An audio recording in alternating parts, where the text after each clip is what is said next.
Organisation de la société civile, soutien au secteur privé.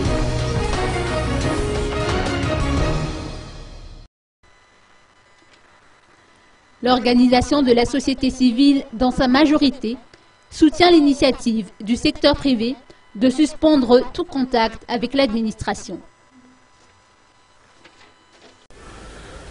En tous les cas, les organisations de la société civile, je pense dans sa majorité, soutiennent l'initiative du patronat malgache.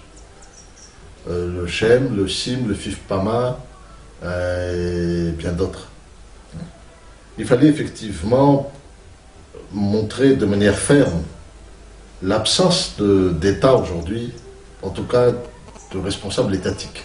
L'État est toujours là, mais il n'y a plus de responsables étatiques. On voit en fait dans quelle situation est géré aujourd'hui le pays. Donc, nous, on ne peut qu'approuver cette initiative et je pense que la société civile dans son ensemble, comprenant les grands corps, les différents syndicats et tant d'autres organisations, je pense que tout le monde va agir pour, je dirais, soutenir l'initiative du patronat.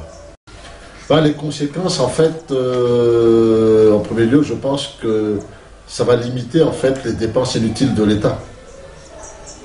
Comme vous le savez, il y a beaucoup de dépenses en fait inutiles, qui ne sont pas en fait des dépenses prioritaires.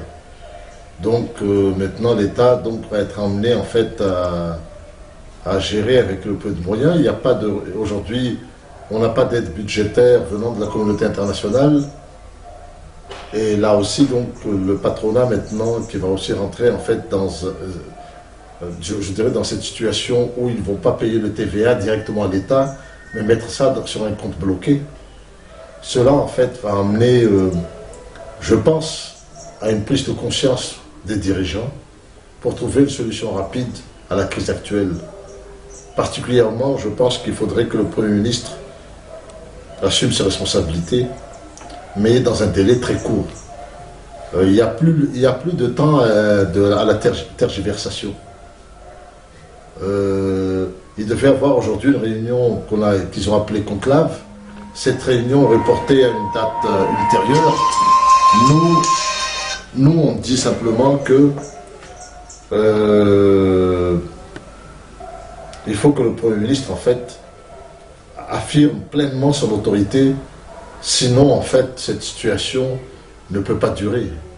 Il n'y a que le Premier ministre, en fait, qui peut amener une solution apaisée et durable à cette crise institutionnelle qui est une des plus graves, je pense, de l'histoire de ce pays.